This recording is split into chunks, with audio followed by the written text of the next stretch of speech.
chapter 20. One day, as Jesus was teaching the people in the temple and preaching the gospel, the chief priests and the scribes with the elders came up and said to him, "Tell us, by what authority you do these things? Or what is it that gave you this authority?"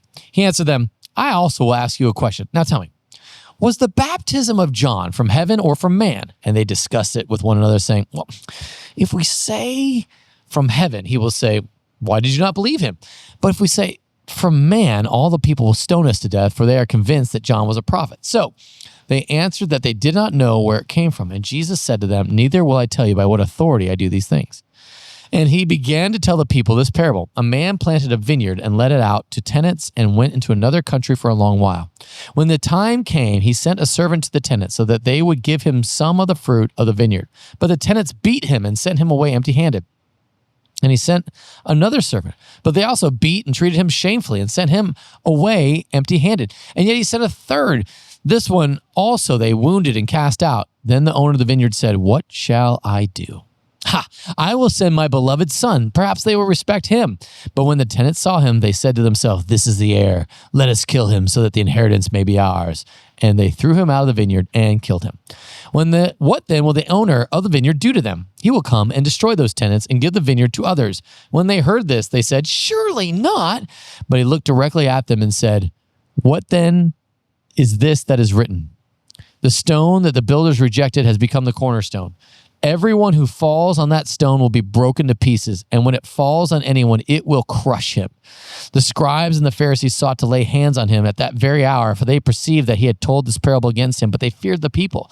So they watched him and sent spies who pretended to be sincere that they might catch him in something he said, or as to deliver him up to the authority and jurisdiction of the governor. So they asked him, "Teacher, we know that you speak and teach rightly and show no partiality, but truly teach the way of God. Is it lawful for us to give tribute to Caesar or not?"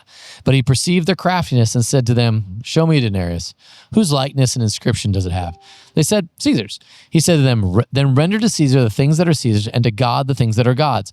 And they were not able to, in the presence of the people, to catch him in what he said, but marveling at his answer, they became silent.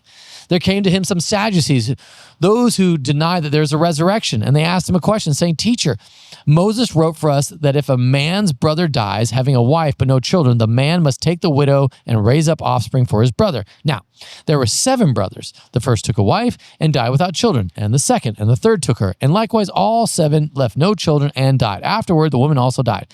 In the resurrection, therefore, whose wife will the woman be? For the 7 had her as a wife."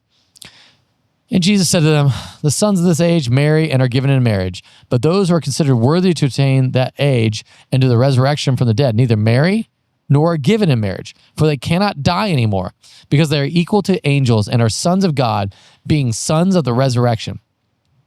But that the dead are raised, even Moses showed in the passage about the bush, where he calls the Lord the God of Abraham and the God of Isaac and the God of Jacob. Now he's not God of the dead, but of the living, for all live to him."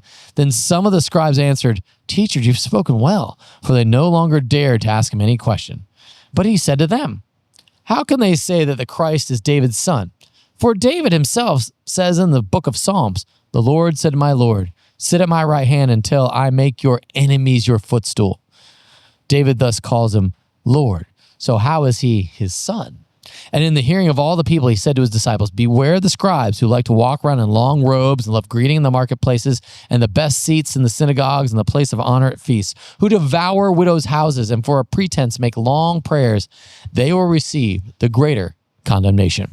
This is the word of the Lord.